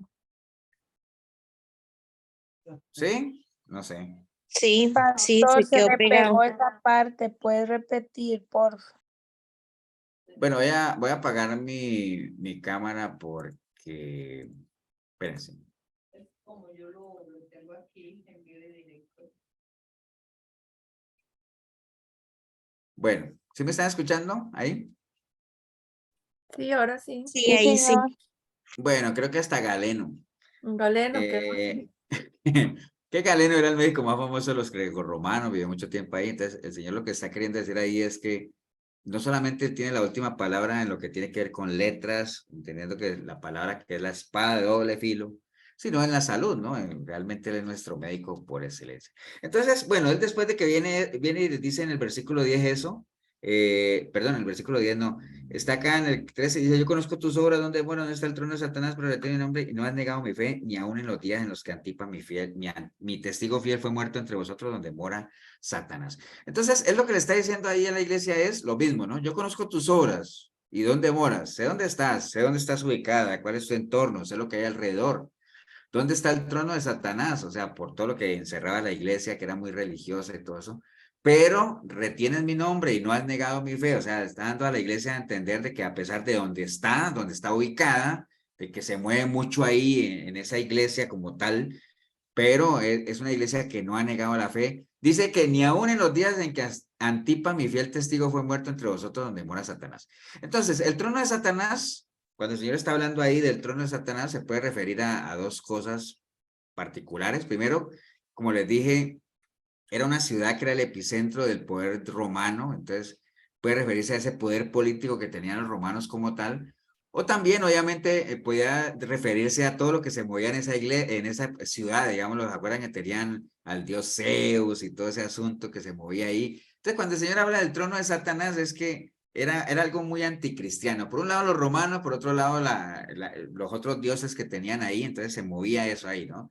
Entonces, yo sé que estás ahí, yo sé que moras, sé que estás ubicada donde está el trono de Satanás, donde está todo lo que no tiene nada que ver con eso, pero aún así, retienes mi nombre y no has negado mi fe, o sea, te has mantenido, ¿no? Entonces, obviamente era una región muy pagana y el gobierno romano perseguía a los cristianos a muerte, ¿no? O sea, ahí no se negociaba nada, ¿no? Si no negaban su fe en Cristo, acuérdense que en ese entonces a los cristianos, si negaban su fe, se les perdonaba, ¿no? Muchos decidían no negar su fe y entonces los metían allá a los circos romanos y todo eso. Entonces la iglesia por lo menos se mantenía, aunque estuviera en riesgo su vida, ¿no? Lo cual no le pasó, por ejemplo, a Antipas. Antipas fue un testigo fiel que dio testimonio de la verdad, que dio testimonio del Señor y al final lo mataron, ¿no? Entonces, por eso el Señor habla ahí de Antipas como su testigo fiel, ¿no? Entonces, como cristianos, el Señor, por ejemplo, quiere que tomemos este ejemplo y él menciona a Antipas por algo, ¿no? Porque aunque murió por la causa, pero nunca negó al Señor, dio testimonio. Nosotros ahorita obviamente no es que si damos testimonio del Señor nos van a matar, ni mucho menos, ¿no? Pero por lo menos que tomemos ese ejemplo de actitud, de decisión, de compromiso, de no negociar sus principios, a una costa de lo que sea. Hoy en día, insisto, no es que uno va a perder la vida, pero uno puede perder otras cosas, ¿no? Entonces, que el evangelio siempre esté ahí, ¿no? Entonces, ¿cómo nosotros podemos seguir el ejemplo de Antipas? Varias formas, ¿no? Primero, no avergonzándonos de él, como decía Pablo, no me avergüenzo del evangelio, o sea, no se avergüence de ser cristiano, no se avergüence de decir que la Biblia es su manual de vida, que Cristo es su Salvador, que el Señor es su guía, o sea, ¿me entiende? Uno no debería avergonzarse, pero desafortunadamente hay mucha gente que sí se avergüenza, reconociendo que para Dios o sea, que para eso es que Dios nos ha dado poder. Acuérdate que el Señor no nos ha dado un espíritu de cobardía, sino de poder, o sea, de poder hacer las cosas, de ser sus testigos. Un testigo, o sea, acuérdate que un testigo es aquel que da testimonio de algo que conoce o que considera que es la verdad, ¿no? Por eso es que a los juicios llevan testigos, ¿no? O sea, cuéntenos lo que usted sabe. O sea, yo doy fe aquí de que lo que tal persona está diciendo es verdad porque yo lo vi, lo escuché o estuve ahí, ¿no? ¿Me entienden? Entonces, para ser testigos del Señor, o sea, estar dispuestos a participar de las aflicciones por causa del Evangelio, obviamente que sí. A veces la gente no está dispuesta, pero el verdadero cristiano sí debería estar dispuesto, obviamente, a sufrir aflicciones, que ya lo hablamos allá también en la otra iglesia, ¿no? Pero bueno, eso es lo que el Señor le dice a la iglesia, está bien, acuérdate que siempre hay un pero, ¿no? Yo conozco tus obras, donde mora, que estás ahí, que te has mantenido, que no me has negado, y tal, pero viene ahí el pero, ¿no? Pero dice el versículo 14, dice, pero tengo unas pocas, por lo menos en la iglesia de Éfeso, imagina que dice el Señor allá, pero tengo contra ti, dice, pero tengo contra ti, dijo en Éfeso. Aquí dice, pero tengo unas pocas cosas contra ti, entonces pues, pero las tiene de todas formas, ¿no? Pero tengo unas pocas cosas contra ti, dice que tienes ahí a los que retienen la doctrina de Balaam, que enseñan a Balac a poner tropiezo ante los hijos de Israel, a comer de cosas sacrificadas a los ídolos y a cometer fornicación. Y también tienes a los que retienen la doctrina de los nicolaitas, la que yo aborrezco. ¿Se acuerdan que habíamos hablado de los nicolaitas allá, no? Entonces, la iglesia de Pérgamo, a pesar de que se había sostenido, se mantenía, no había negado al Señor y todo eso, tenía un problema, pero era un problema grave, ¿no? Habían personas dentro de la iglesia que servían de tropiezo a los cristianos. Como pasa hoy en muchas iglesias también, ¿no? Hay gente adentro de las iglesias que pone tropiezo ahí, que en vez de fomentar el crecimiento de la gente, lo que hace es ser piedras de tropiezo, ¿no? Y el Señor obviamente les llama ahí la doctrina de Balán y los nicolaitas, ¿no? Balán, en ese entonces, Balán hizo que los hijos de Israel fornicaran con las mujeres, ¿se acuerdan ya en Números 31? Voy a buscar un momentico, Números 31, 16, para que leamos esa partecita nada más. Ya se los leo. Números 31:16 dice la palabra del Señor aquí. He aquí por consejo de Balaam, ellas fueron causa de que los hijos de Israel prevaricasen contra Jehová en lo tocante de Baal peor, por lo que hubo mortandad en la congregación. Entonces Balaam, ¿se acuerdan? Fue que hizo que los hijos de Israel fornicaran con las mujeres allá en Números. Y los nicolaitas, como les decía, eran personas que abusaban de su libertad, o sea, por medio de libertinaje incitaban a los placeres de la carne, entre esas cosas a comer carne sacrificada a los ídolos. Todo eso había dentro de la iglesia. Y la iglesia obviamente no había reaccionado, no los había excluido. Y entonces por eso el Señor les dice ahí, tengo unas pocas cosas contra ustedes, que no es, el hecho de que sean pocas no quiere decir que no sean graves, ¿no? A veces puede ser una sola cosa, pero esa cosa puede ser gravísima. Esto es algo que es un cáncer dentro de las iglesias cuando se tiene gente dentro de las iglesias con falsas doctrinas, con falsas enseñanzas, siendo piedras de tropiezo al resto de la gente. Entonces, con base en este mensaje que el Señor está mandando a la iglesia de Pérgamo, donde les dice todo lo que les está diciendo ahí, pero les está diciendo, miren, el problema que ustedes tienen es este, no dejen que haya gente dentro de sus iglesias que haga ninguna de estas dos cosas, ¿no? Ni nosotros mismos, peor, ¿no? Primero, no ser tropiezo de nadie, porque como dice la palabra, el tropezadero viene, pero no seas tú la piedra donde alguien tropiece. Pero que el tropezadero viene, pero no seas tú la piedra donde alguien se tropiece. ¿Qué es una piedra de tropiezo? Cualquier cosa que haga que una persona pierda su relación o se aleje de su relación con el Señor, ¿no? Entonces, un comentario, una mala enseñanza, una actitud mala, un mal testimonio, todas esas cosas nada que ver, ¿no? Eso había en la iglesia de Pérgamo. Entonces, importante que nosotros no seamos piedra de tropiezo para nadie. Y segundo, que nos apartemos de los que son tropiezo en la iglesia, ¿no? Primero, no ser nosotros piedra de tropiezo para nadie. Y segundo, apártese de los que usted sabe que son tropiezo en la iglesia, ¿no? O sea, porque sí se reconocen realmente, ¿no? Eso es importante ahí. Entonces, ese consejo que el Señor está dando a la iglesia de Pérgamo, que tenemos que tomarlo como nuestro, ¿no? Entonces, aquí acabamos de ver 3 iglesias nada más, son 3 iglesias diferentes, son 3 iglesias que el Señor les dice sus cosas buenas, les da su consejo y siempre, si ustedes pueden ver los tres, bueno, después en Pérgamo dice abajo, por tanto arrepiéntete, pues si no, vendré pronto a ti y pelearé contra ellos con la espada de mi boca, o sea, con mi palabra, ¿no? Y el que tiene oído, pues que oiga, ¿no? Y es lo mismo que les dice a los 3, ¿no? A las 3 iglesias les dice eso. Cuando el Señor termina el mensaje con eso de que el que tenga oídos para oír que oiga eh, es algo como usando un meme de lo que usan hoy en día, ¿se acuerdan? Cuando la gente dice, se tenía que decir y se dijo, ¿no? Se tenía que decir y se dijo, dicen algunos, ¿no? Entonces, como quien dice, el que tenga oídos para oír, que oiga lo que el Señor tiene para sus iglesias. Entonces, bueno, ahí tenemos el mensaje a esas 3 iglesias. Espero que cada uno haya agarrado lo mejorcito de cada, bueno, no lo mejorcito, todo, porque todo es importante. Pero yo paro de compartir aquí nada más.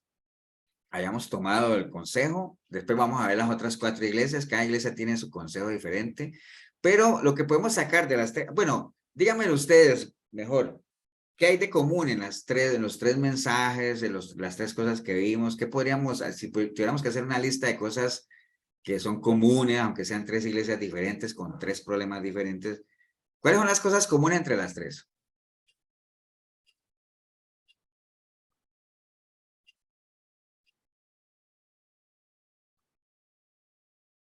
Yo creo que un mensaje importante ahí es que todas pasan por tribulación y todas tienen que fortalecerse y prácticamente que día a día como estamos nosotros actualmente.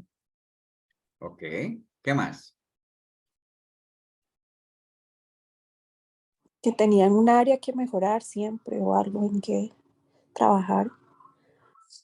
Sí, que siempre en las cosas de Dios, por más que uno se esfuerce, siempre hay forma, siempre hay un mejorar, ¿no? Y por eso el Señor siempre dice, esfuérzate, esfuérzate, esfuérzate. Pero yo me estoy esforzando, esfuérzate más, ¿no? Pero yo estoy en santidad, puedes santificarte más todavía, ¿no? ¿Me entiendes? Entonces, sí, por ahí también, siempre hay margen de mejora. ¿Qué más?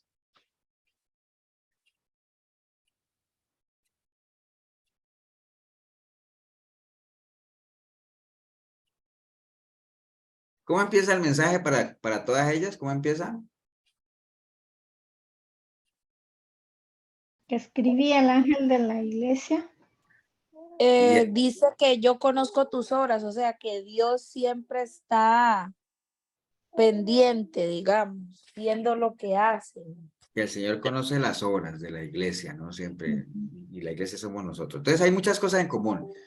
El Señor conoce las obras de la iglesia, siempre es todo lo que cualquier iglesia haga no es en vano, y el Señor no es ajeno a ello, lo valora, lo aprecia, que el Señor siempre, no sé si ustedes ven el cariño que hay en la forma en la que está escritas las cartas, ¿no? Hay un cariño en particular como preocupado, ¿no? Como cuando uno se preocupa por alguien, decir, mira, veo que te estás esforzando, que estás haciendo esto, pero siento que mejora esto, ¿me entiendes? Se ve el cariño, se ve el amor ahí a la iglesia, a las iglesias, ¿no? Y bueno, como termina, al final ya se les dijo, o sea, espero que hayan escuchado, que hayan entendido.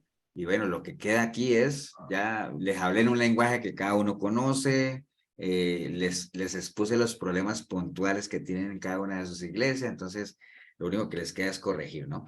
Y si no corrigen, pues imagine, como le dice a la iglesia de Éfeso, dice, a la iglesia de Éfeso le escribió, el que tiene oídos para oír que oiga lo que el Espíritu dice, y al que venciere le daré de comer, el cual está en medio. Porque dice, si no, en el versículo 5 de Éfeso dice, recuerda, arrepiéntete, es la primera, porque si no, entonces vendré a ti y quitaré el candelero de su lugar.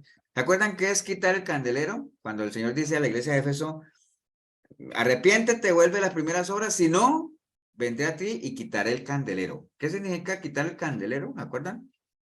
La iglesia, pastor. Sí, que se cierra la iglesia, ¿no? Como quien dice, o sea, o como quien dice, ya no voy a estar ahí, y una iglesia donde no esté el Señor, pues puede seguir funcionando con sus propias fuerzas, pero ya el Señor va a quitar el candelero. ¿Había levantado que eche la mano o no?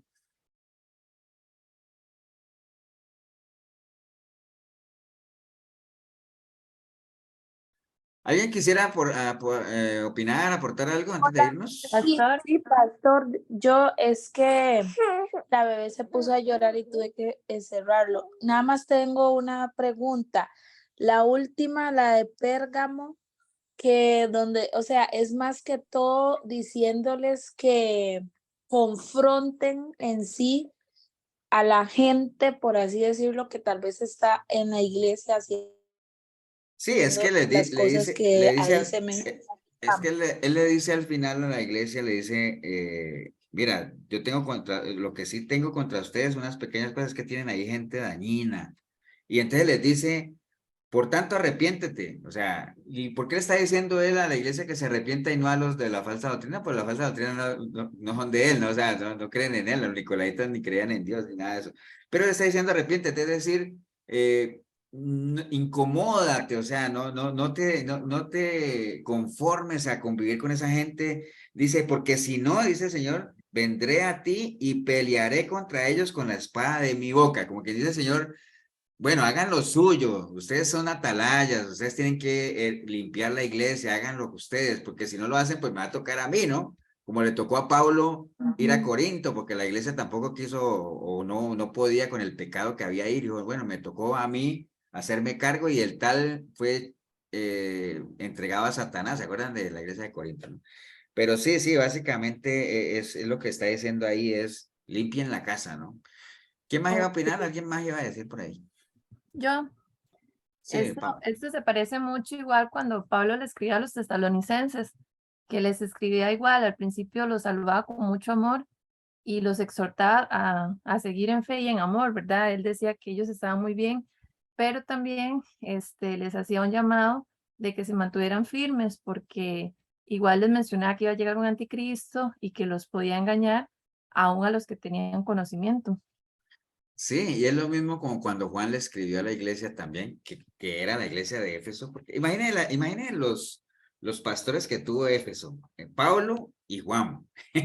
O sea, ¿qué tal la iglesia con ese calibre de pastores? Y en la primera, segunda y tercera carta de Juan también se ve, pues acuerda que Juan utiliza ese lenguaje como hijitos míos, bueno, mucho cariño a la iglesia, pero la iglesia estaba en peligro también porque habían unas corrientes ahí de gente que estaba ahí enseñando cosas como extrañas.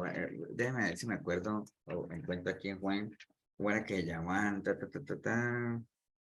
Bueno, no me acuerdo cómo era esa corriente los que estaban ahí, pero sí, está hablando del anticristo, de gente que viene enseñando cosas, doctrinas raras, ¿no? Pero bueno, sí, eran corrientes que estaban ahí en la iglesia de Éfeso. ¿Alguien más? Bueno, vamos. Bueno, vamos a orar. Vamos a darle gracias a Dios por bueno, la oportunidad que tuvimos de recorrer estas 3 iglesias. La próxima vez vemos las 4 iglesias. Es un repaso muy rápido. ¿Qué era la iglesia? ¿Dónde estaba ubicada? ¿Qué la caracterizaba? Y por qué y el mensaje que el Señor, que son mensajes cortos, ¿no? O sea, léanse de todas formas en las otras 4 iglesias que faltan para el otro martes y ya mucho más rápido lo desarrollamos aquí. Bueno, vamos a orar, vamos a darle gracias a Dios, ¿no? Paula, si quieres nos despides en oración. Claro. Te damos gracias, Señor, por este tiempito de enseñanza que nos has dado por medio del pastor Ever, el cual utilizas y nos llega tu palabra, Señor, con todo ese cariño que nosotros sentimos todos los martes. En esta noche te pedimos que nos permitas descansar, que lleves nuestra mente, Señor, a recordar cada palabrita que aprendimos hoy. Bendecimos a cada familia aquí representada, bendecimos sus trabajos, sus hogares, Señor, hijos, parejas, que todo esté conforme a tu voluntad en nuestras vidas, Señor. Llévanos a un descanso para que mañana todo de igual manera como hoy sea conforme a tu voluntad. Te lo pedimos en el nombre de Jesús. Amén y amén. Amén. Amén. Amén.